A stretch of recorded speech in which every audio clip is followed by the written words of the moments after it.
Hai guys, balik lagi pada gue di sini. Sebelumnya gue mau bertepuk tangan terlebih dahulu untuk film KKN di Desa Penari. Jujur baru kali ini gue nonton film horor Indonesia yang benar-benar merasa kalau ini tuh film keren banget guys. Di antara film horor Indonesia yang lain, menurut Mimin ini sih yang terbaik. Bukan lebay guys, tapi ini pendapat Mimin saja. Ternyata nggak perlu efek CGI yang canggih, namun dengan jalan cerita yang mengalir, membuat gue pribadi yang nonton terbawa kepada suasana filmnya. Selain itu, gue juga salut kepada Ed Simpleman yang sudah membuat cerita KKN di Desa Penari, yang konon katanya kalau ini adalah sebuah cerita kisah nyata, ditambah eksekusi dalam pembuatan filmnya yang pas banget. Nah guys, di sini gue kembali akan menceritakannya buat kalian, tentunya cerita film dari versi AF Horror ya. Kalian tahulah kalau suara gue sendiri adalah suara paling horor. Oke guys, kita langsung saja ke cerita filmnya. Di sebuah pedesaan terpencil di tanah Jawa, tahun 2009 dengan tempat kejadian yang disamarkan. Saat itu Nur bersama Ayu dan juga kakaknya Ayu berhenti di persimpangan jalan. Nur yang turun terlebih dahulu sempat melihat ada seorang kakek-kakek. Nur yang merasa terheran dengan tatapan si kakek yang terus saja menatap tajam kepada dirinya. Saat itu Ayu melihat Nur yang malah bengong lalu menegurnya. Mereka bertiga akan menuju ke sebuah desa terpencil yang dimana desa tersebut berada di tengah-tengah hutan. Dan untuk menuju ke tempat tujuan hanya bisa dilalui dengan jalan setapak atau bisa juga dengan menggunakan sepeda motor. Nur yang masih penasaran sempat melihat ke arah si kakek tadi berada. Namun ternyata si kakek itu sudah tidak ada lagi di sana. Tujuan mereka bertiga ke desa itu hanya untuk sekedar melihat dan meminta izin kepada kepala desa di sana untuk melakukan kegiatan KKN di desa tersebut. Singkatnya sampailah mereka ke tempat tujuan. Yang ternyata kedatangan mereka sudah ditunggu oleh Pak Prabu sebagai kepala desa di sana. Pak Prabu sendiri dengan kakaknya Ayu sudah saling kenal. Setelah memperkenalkan diri, Pak Prabu lalu mengajak mereka ke rumah. Nur yang baru pertama kali datang ke desa tersebut seperti orang kebingungan. Bagi Nur sendiri, auranya terasa berbeda karena memang di sana banyak ditemukan sesajen yang disimpan hampir di setiap tempat.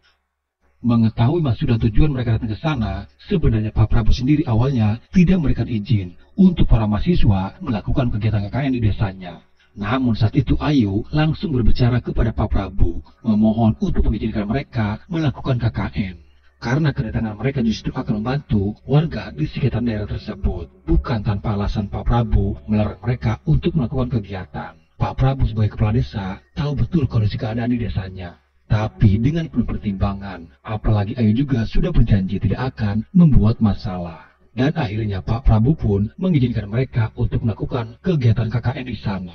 Pak Prabu lalu mengajak mereka memperlihatkan beberapa tempat bersejarah. Sebuah kolam yang dimana dulunya itu adalah tempat para penari mandi. Namun kini para penari sudah tidak ada lagi, warga merubah kolam tersebut menjadi sumber air untuk kebutuhan warga sekitar. Di saat mereka sedang berdiskusi, lagi-lagi Nur merasa ada yang aneh pada dirinya. Pundak Nur yang terasa berat seperti ada beban yang menimpa dirinya. Dan tiba-tiba Nur melihat ada sesosok makhluk aneh di balik itu. Beberapa minggu kemudian, mereka kembali dengan membawa rombongan para mahasiswa lainnya. Selain Nur dan Ayu, mereka adalah Bima, Widya, Wahyu, dan Anton. Mereka berenam yang akan melakukan KKN di Desa Penari. Untuk menuju ke tempat tujuan, mereka menggunakan sepeda motor.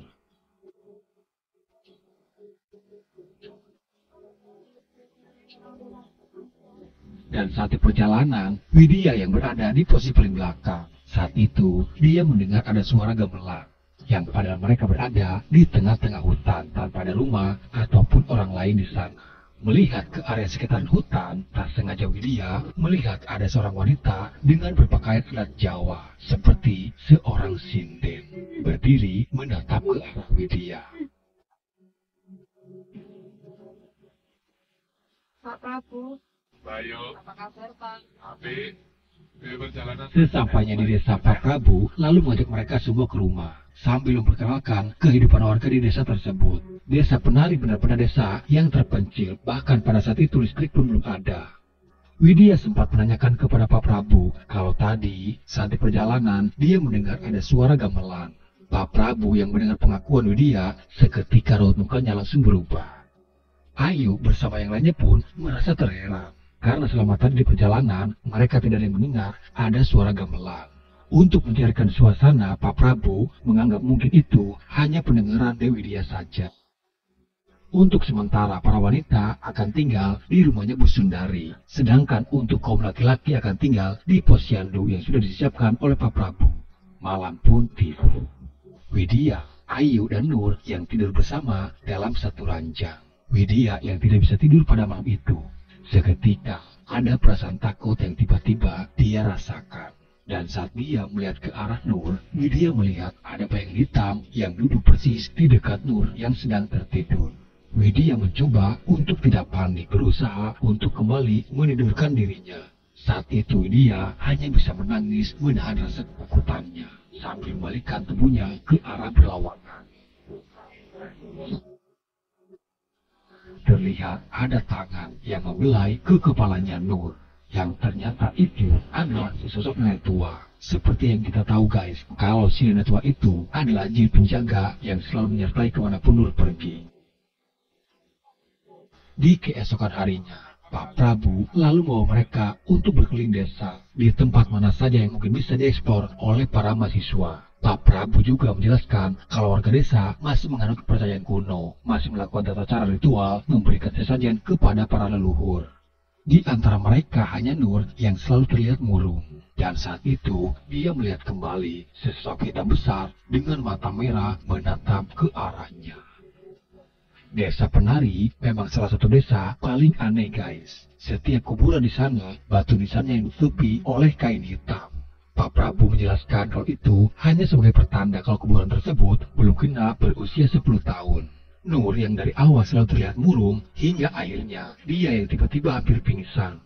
Bima yang sebagai sahabatnya yang akan mengantarkan Nur kembali ke rumah Bu Sundari. Sedangkan yang lainnya tetap melanjutkan kegiatan KKN bersama Pak Prabu.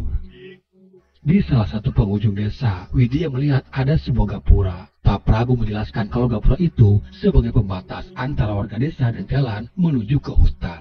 Di sini Pak Prabu sangat mewanti-wanti kepada mereka semuanya agar mereka tidak mendekati gapura tersebut, apalagi jika sampai nekat masuk ke dalam hutan. Karena di dalam hutan itu ada sebuah tempat sakral. Warga setempat menyebutnya Tapak Tilas, dan itu bukan wilayah bagi warga desa. Nur yang tiba-tiba berada di dalam hutan. Dia melihat sosok genderuwo yang belakangan ini selalu menampakkan diri kepadanya. Dia terus berusaha berlari untuk menghindar. Namun ternyata itu hanya sebuah mimpi buruk saja. Dalam perbincangan mereka di meja makan, ternyata diketahui kalau Ayu ini ada perasaan suka terhadap Bima. Terang-terangan, Ayu menanyakan kepada Nur soal Bima apakah dia masih jomblo. Itulah salah satu alasan kenapa Ayu memilih program berdua saja bersama Bima tadi siang.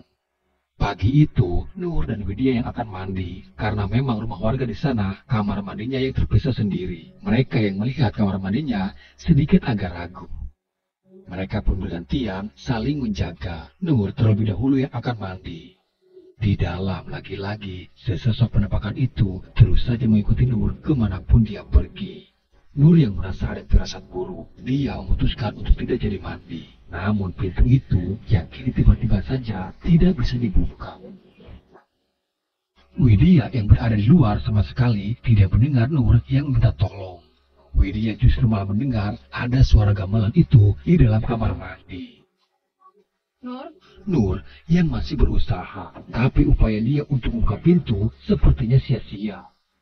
Nur yang tidak melihat apa yang ada di hadapannya. Dia hanya bisa menutup mata, terus berlemas sambil berdoa meminta perlindungan.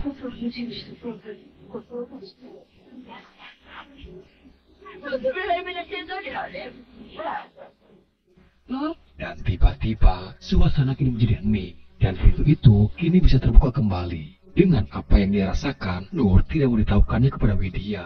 Mereka pun bergantian. Kini Widya yang akan mandi dan Nur yang menunggu di luar. Bukan hanya Nur saja, tapi Widya juga merasa ada yang aneh di dalam sana. Tiba-tiba, suara gamelan itu terdengar kembali, dan malah kini terdengar juga ada suara wanita yang menyanyikan lagu Jawa. Nur dan Widya juga sama-sama mendengar suara tersebut. Mereka malah saling beranggapan. Widya yang mengira mungkin itu Nur yang sedang bernyanyi. Begitupun sebaliknya Nur menganggap mungkin Widya yang sedang menyanyikannya. Widya yang menutup mata menyiramkan air dari gayung, tak sadar kalau ada semalu yang mendekatinya. Nur masih penasaran dengan suara nyanyian itu. Karena sepengetahuan dia, Widya tidak pernah menyanyikan lagu Jawa seperti sinden. Merasa penasaran, Nur lalu mencoba melihat di balik celah-celah kayu. Betapa terkagetnya dia melihat ada cermin sudah menggunakan selendang hijau. Begitupun Widya yang ada di dalam. Dia dikagetkan sepintas melihat ada sosok wanita dengan berpakaian sinden. Mereka berdua yang sama-sama ketakutan, tapi antara Nur dan Widya pura-pura tidak tahu dan tidak menceritakan apa yang terjadi. Di malam hari, Pak Prabu menemui Mbak Buyut. Mbak Buyut sendiri adalah sebagai sesepuh di sana. Saat itu Mbak Buyut menyajikan 3 gelas kopi hitam. Pak Prabu yang melihat itu pun merasa terheran dan menanyakan untuk siapa gelas kopi yang satunya lagi. Namun saat itu Mbak Buyut hanya terdiam saja. Tak lama kemudian, tiba-tiba saja Nur datang menemui Pak Prabu. Si Mbah sudah tahu akan kedatangan Nur ke sana. Mbak Buyut juga tahu kalau ada sosok jin penjaga yang ada di balik Nur.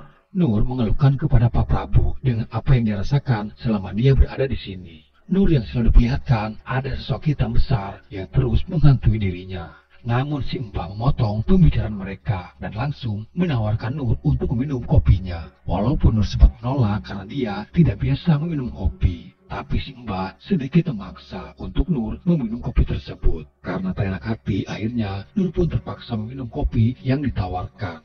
Dan saat Nur mencoba meminum kopinya, kok enak gitu. Nur sama sekali tidak merasakan pahit.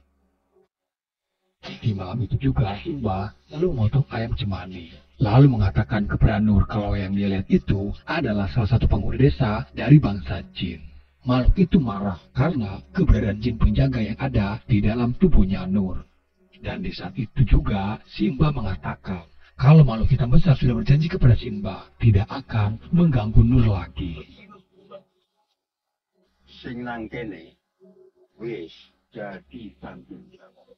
Di tengah malam saat Ayu dan Widya tertidur, Nur yang masih terbangun mendengar ada suara gamelan di luar rumah. Saat itu Nur melihat ada seekor ular besar yang keluar dari rumah dan dibarengi Widya yang sudah berdiri di sana. Nur yang sangat ketakutan melihat Widya yang tiba-tiba berperilaku aneh. Dengan tatapan aneh melihat ke arah Nur. Widya mengambil ular tersebut dan melilitkan kepada dia sendiri. Di lain sisi, Widya terbangun dari tidurnya karena mendengar ada suara gaduh di luar rumah. Dan dia juga melihat Nur yang sudah tidak ada. Dari penglihatan Widya, justru Nur yang sedang menari di halaman rumah sendirian. Nur? Merasa terheran karena yang Widya tahu kalau Nur sama sekali tidak bisa menari. Namun pada malam itu, Nur terlihat luas dengan setiap gerakan tariannya. Seperti orang yang terbiasa menari. Widya menghampiri dan mencoba untuk menyadari. Namun Nur tidak menghiraukan dan terus saja menari. Saat itu Wahyu yang keluar justru melihat Widya yang sedang menari sendirian di halaman rumah. Wahyu lalu mencoba untuk menyenangkan Widya. Dan pada kenyataannya, memang Widya sendirilah yang sedang menari. Sedangkan dari tadi berada di dalam, baru terbangun karena mendengar ada suara teriakan Wahyu. Di keesokan pagi, mereka bertiga, Wahyu, Ayu, dan juga Widya. Kini mereka berada di tempat Mbak Buyut. Mereka dipaksa untuk minum kopi yang disajikan oleh si Mbah. Antara Wahyu dan Ayu merasakan rasa pahit saat meminum kopi tersebut. Sementara Widya yang minum terakhir justru dengan lahap meminum kopi tersebut sampai habis. Widya sama sekali tidak merasa pahit saat minum kopinya. Dari sini si Mbah sudah tahu kalau ada makhluk halus yang mengikuti Widya. Saat itu si Mbah memberikan sebuah ramuan untuk membentengi Widya dari gangguan makhluk halus. Sementara di lain sisi, Anton yang bersama Nur, dia menceritakan soal kelakuan aneh Bima belakangan ini. Hampir di setiap malam Anton selalu mendengar ada suara desahan Bima dari kamarnya. Bahkan tanya itu Anton juga pernah menemukan ada sesajen di bawah ranjangnya Bima. Nur sebagai sahabat Bima dari kecil tahu betul siapa Bima. Bima yang seorang taat agama, gak mungkin Bima bisa melakukan hal seperti itu. Untuk meyakinkan, Anton lalu membawa Nur melihat ke kamarnya Bima. Dan memang benar ada sesajen di bawah ranjang Bima dan juga ada fotonya Widya. Tapi untuk foto Widya mereka tidak melihat kalau ada di bawah sesajen itu. Di hari berikutnya Pak Prabu membawa mereka semuanya untuk pindah ke rumah baru yang sudah Pak Prabu siapkan untuk mereka jadikan tempat tinggal. Beberapa saat kemudian, Bima yang keluar sendirian masuk ke dalam hutan. Di rumah Widya melihat Nur yang sedang sholat. Dia lalu ke dapur untuk mengambil air minum. Namun betapa terkagetnya dia melihat yang tiba-tiba sudah ada Nur di sana. Yang padahal tadi dia lihat Nur sedang sholat. Dan saat dia kembali, Nur yang sudah tidak ada. Lalu tadi siapa yang sholat memakai mukena. Mereka semua menjadi panik saat melihat Widya ketakutan. Lalu tak lama Widya merasa ada sesuatu di dalam mulutnya. Dan saat dia mencoba mengeluarkan apa yang ada di dalam mulutnya, ternyata itu adalah sebuah rambut.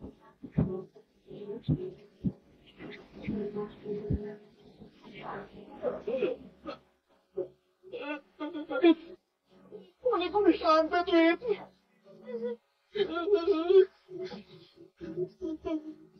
Pada suatu ketika, Nur tak sengaja mendengar pembicaraan Bima dengan Ayu. Bima yang marah kepada Ayu karena telah menghilangkan sebuah gelang. Bima menitipkan gelang itu kepada Ayu, bermaksud agar Ayu memberikan gelang tersebut kepada Widya.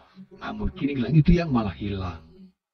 Siang itu, Nur mencari Bima dan Ayu, karena memang awalnya mereka berenam dibuat menjadi 3 kelompok, dibagi-bagi untuk melakukan kegiatan KKN. Nur bersama Anton, Widya bersama Wahyu, sementara Bima bersama Ayu. Nur datang ke tempatnya Bima dan Ayu, yang seharusnya mereka ada di sana. Tapi saat itu Nur tidak melihat keberadaan mereka berdua. Nur yang melihat ke gapura. Di saat itu juga, dia langsung teringat dan pernah mendengar cerita dari Ayu kalau Bima sebelumnya pernah mendengar ada suara aneh di dalam hutan itu. Di saat itu juga, Nur langsung feeling dan menduga kalau mereka berdua masuk ke dalam hutan. Nur yang pada saat itu tidak mendengar himbauan langsung dari Pak Prabu soal mereka yang dilarang masuk ke dalam hutan tersebut. Tanpa ada rasa takut, Nur lalu masuk ke dalam hutan. Dan benar saja Bima dan Ayu yang kini berada di sebuah gubuk, di mana di sana ada kolam tempat untuk pemandian.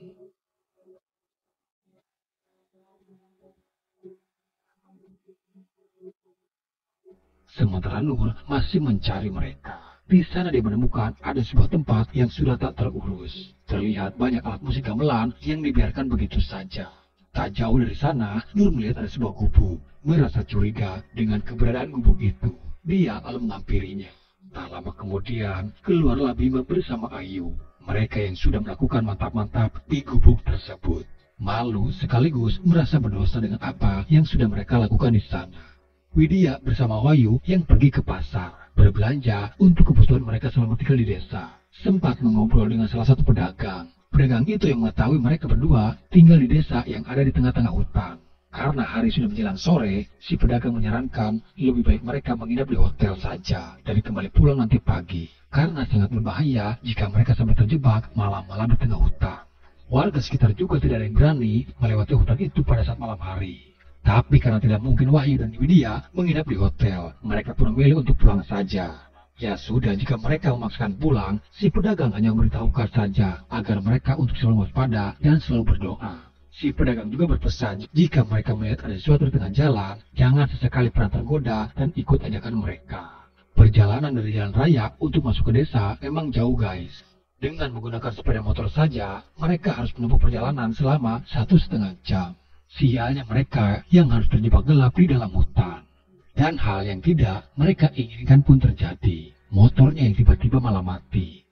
Tak jauh dari sana, mereka melihat ada kakek tua yang hanya terduduk saja. Awalnya Wahyu dan Widya sempat ragu dengan keberadaan si kakek tua itu. Mereka lalu mencoba mendekatinya. Tapi ternyata si kakek itu yang baik hati dan akan membantu mereka. Kakek tua itu berkata, sambil menunggu motor diperbaiki, mari mampir dulu. Kebetulan di desa mereka sedang ada hajatan. Wahyu sama sekali tidak curiga dengan keberadaan si kakek. Dan mereka juga lupa pesan dari si pedagang untuk tidak tergoda apapun yang mereka temui di dalam hutan. Saat itu Wahyu dan Widya melihat ada sebuah pesta yang sangat meriah, di mana suara musik gamelan dan orang-orang menari bersama dengan para sinden. Tak lama kemudian, keluarlah satu sinden paling cantik menari di depan mereka dan menatap tajam ke arah Widya. Widya membuang muka tidak berani untuk menatap kepada si sinden itu. Widya merasa sangat ketakutan memaksa Wahyu untuk segera pergi dari sana. Lalu si kakek itu datang dan mengatakan kalau motornya kini sudah selesai diperbaiki. Si kakek yang baik hati lalu menyuruh Wahyu untuk dibungkus saja jika makanannya masih kurang. Wahyu seperti orang kesurupan mengambil semua makanan yang ada di meja.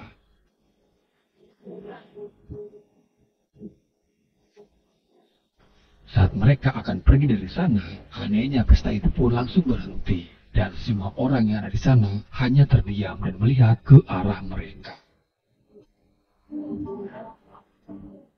Di rumah, Nur yang marah atas kejadian mesum yang sudah mereka lakukan.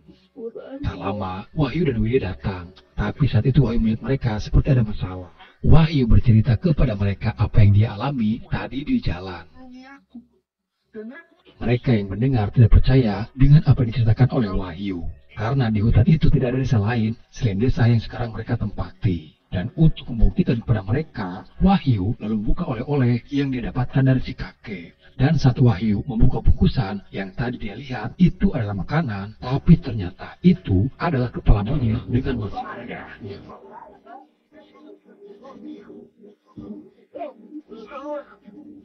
Kecurigaan Nur kepada Ayu dan Bima membuat Nur mencari tahu apa isi yang ada di dalam tasnya Ayu. Di dalam tas itu Nur menemukan ada sebuah selendang hijau. Dan beberapa saat kemudian Nur mendengar ada suara seseorang dari arah luar. Dari balik bayangan seperti sinden. Tapi setelah dia masuk ternyata itu adalah Widya. Seperti yang kita tahu guys, kalau dia adalah Badara Wuhi yang menyerupai Widya. Dia mengancam kepada Nur untuk tidak ikut campur dengan urusan Ayu dan Bima. Dan jika Nur berani ikut campur, Badara Wuhi tak akan segan-segan untuk melukai Nur. Walaupun sebenarnya Nur sendiri tidak paham dengan apa yang dimaksud oleh Badara Wuhi. Di sini Badara Wuhi masih menghormati sesosok jin penjaga yang ada di belakang Nur. Begitu.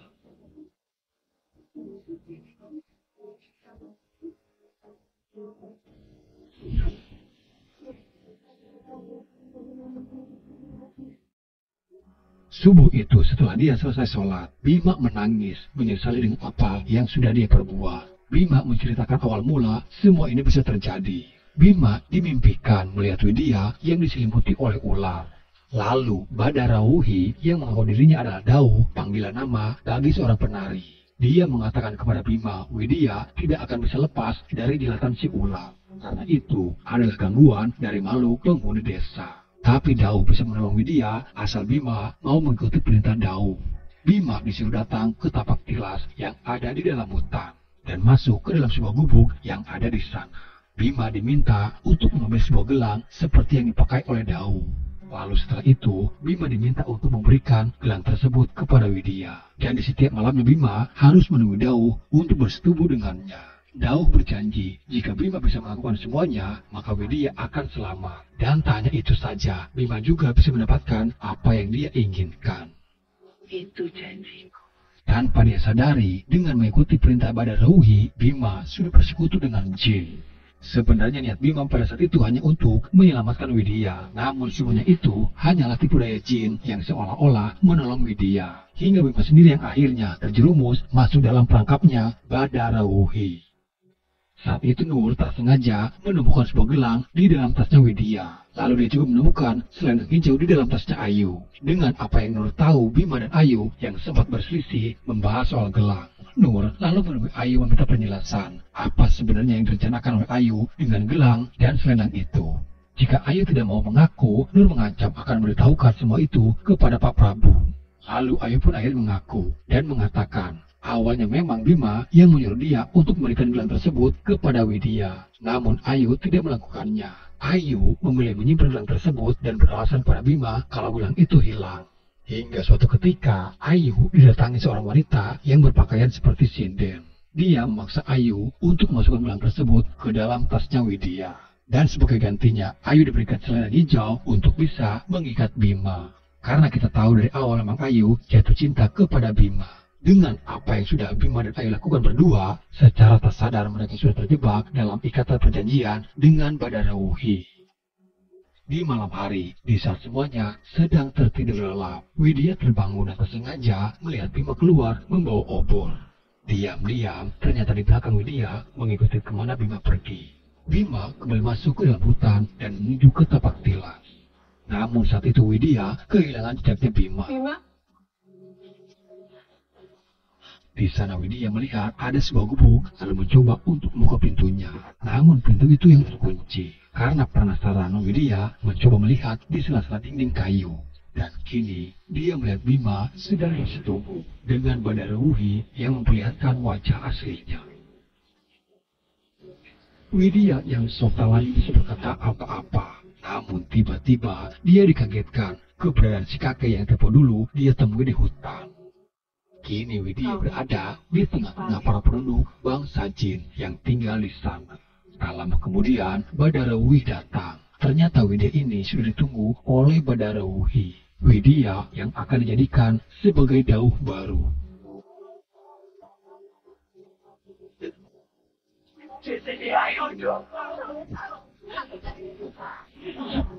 Nur yang tiba-tiba terbangun dan melihat Widya yang sudah tidak ada di kamar. Nur lalu mencoba membangunkan Ayu.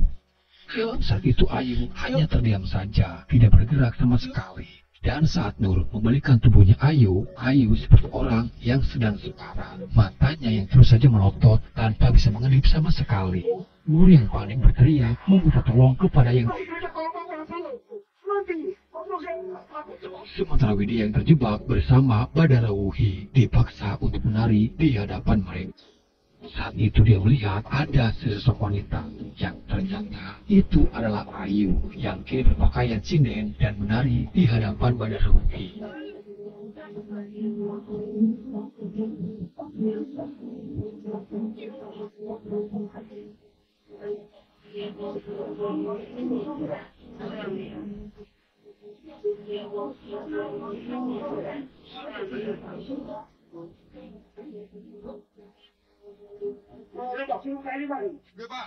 Nur memberitahukan kepada Pak Prabu soal selendang hijau dan sebuah gelang. Dan dia juga memberitahukan kalau Bima dan Ayu pernah masuk ke dalam hutan dan menemukan tapak tilas. Pak Prabu yang mendengar dan melihat itu pun merasa sudah hilang harapan. Karena apa yang mereka lakukan sudah kesalahan yang fatal. senangnya jauh. Tapi saya mohon tolong Bima karo Ayu, Pak.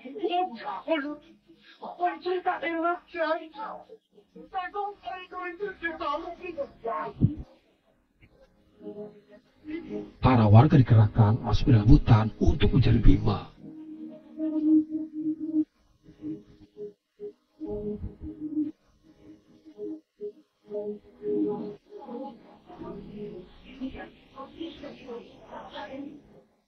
Babuyut menceritakan soal Badara Wuhi. Badara Wuhi sendiri adalah jin yang menguasai desa tersebut. Gelang itu hanya bisa dipakai oleh Dao, gelar seorang penari yang dipilih oleh Badara Wuhi. Dan selendang hijau itu gunanya adalah untuk memikat kepada orang yang dia inginkan. Nur meminta bantuan kepada Mbak Buyut untuk menolong Ayu dan Bima. Namun sayang Mbak Buyut sudah tidak bisa menolong mereka lagi. Karena sukma dari Ayu dan Bima sudah ditahan dan berada di Angkara Munko atau berada di dimensi para bangsa jin. Saat itu Mbak Buyut pamit untuk ke belakang dan tiba-tiba saja keluar anjing hitam. Anjing itu keluar untuk mencari dan menolong Widya yang masih terjebak bersama Badara Wuhi. Widya dikelilingi mereka yang menari bersama. Seketika langsung terdiam saat mendengar anjing itu menggonggong. Kedatangan anjing itu seakan-akan memberi jalan kepada Widya untuk kembali pulang. Sementara Widya melihat Ayu masih terjebak di sana, sambil menangis dipaksa harus menari. Widya ingin sekali menolong Ayu dan pergi bersama dari tempat itu. Namun sayang, tak ada satu orang pun yang bisa menolong Ayu pada saat itu. Widya berlari mengikuti kemana anjing itu pergi.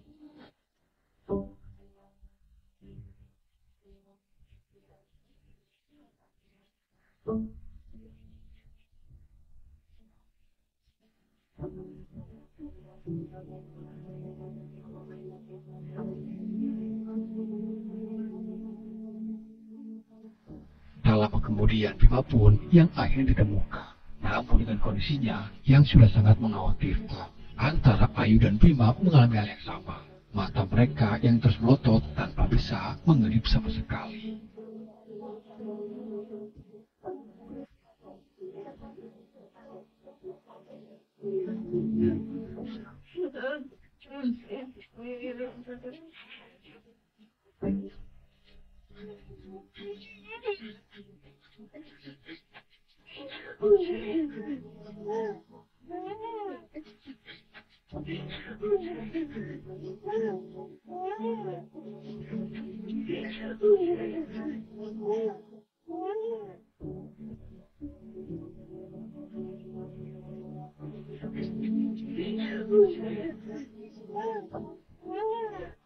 Untuk memastikan Widya tidak lagi diikuti oleh makhluk halus, Mbak Buyut kembali memberikan kopi pahit kepada Widya. Dan akhirnya Widya kembali normal dengan merasakan kopinya yang terasa pahit.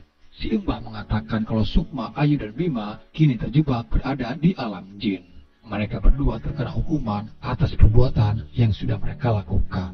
Kesalahan Ayu dan Bima sudah tidak bisa termaafkan karena sudah mengotori tempat pemandian yang di mana tempat tersebut dianggap tempat sakral oleh bangsa jin. Bima yang dijadikan pendamping oleh Badara Wuhi, sementara Ayu dijadikan dahu baru seorang penari yang akan terus-menerus menari tanpa henti sampai Ayu meninggal.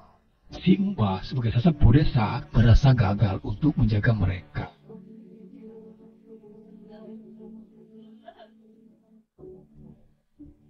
Sejarah dari desa itu terdahulu terbilang sangat kejam, di mana mereka masih sangat percaya kepada mitos dan bisikan-bisikan setan yang mengatakan jika warga ingin terhindar dari mara bahaya, mereka harus menebalkan anak-anak mereka sendiri. Batu nisan yang dilihat kain hitam adalah tanda anak-anak mereka yang sudah dikorbankan. Itulah alasan kenapa di desa tersebut tidak ada anak kecil. Sementara sanggar di tapak kelas itu dulunya adalah untuk pagelaran tarian yang dipersembahkan kepada makhluk halus. Dengan kejadian yang menimpa kepada Ayu dan Bima menjadi tamparan keras bagi mereka semuanya. Pak Prabu sebagai kepala desa merasa gagal menjaga keamanan di desanya sendiri. Sedangkan Nur sebagai mahasiswa yang harusnya bisa membantu warga untuk bisa lebih baik, namun mereka malah menyanyiakan kepercayaan yang sudah diberikan. Mereka berempat meninggalkan desa dengan penuh rasa bersalah. Bima meninggal 4 hari kemudian setelah kepulangan mereka, dan disusul Ayu yang meninggal 3 bulan kemudian. Dan itulah terakhir kalinya Nur bertemu dengan Mbak Buyut dan juga Pak Prabu. Hingga sampai sekarang mereka tak pernah datang lagi ke sana. Dan untuk menghormati mendiang Bima dan Ayu, dalam wawancara kepada Simple Man, Widya minta untuk disamarkan semua yang terlibat, termasuk tempat kejadian perkara. Dan di sini akhirnya film pun selesai. Menurut kalian ini beneran kisah nyata nggak sih guys? Yang tahu detailnya coba komen ya guys, kita sharing. Film ini keren. Ya mungkin kalian sudah tahu cerita detailnya seperti apa ya. Cuma di sini Min akan membahas beberapa poin yang ada di film KKN. Untuk Sukma yang sempat dikatakan oleh Mbak Buyut. Sukma sendiri menurut beberapa sumber adalah penghubung antara ruh dan raga manusia. Ibarat handphone Sukma itu istilah kata adalah sebuah chip atau program. Dan ruh adalah baterai. Antara Bima dan Ayu layaknya seperti orang tidur. Ruhnya ada tapi Sukmanya yang pergi. Si Sukma itulah yang ditahan oleh Badara Wuhi. Hingga akhirnya Bima dan Ayu seperti manusia hidup tapi tanpa ada program di dalamnya. Kurang lebih seperti itulah kira-kira. Dan untuk filmnya Mimin beri nilai 8 guys. Jujur Mimin suka banget. Oke mungkin sampai di sini dulu ya ceritanya. Sampai jumpa di video horor selanjutnya. Salam dari saya dan bye-bye.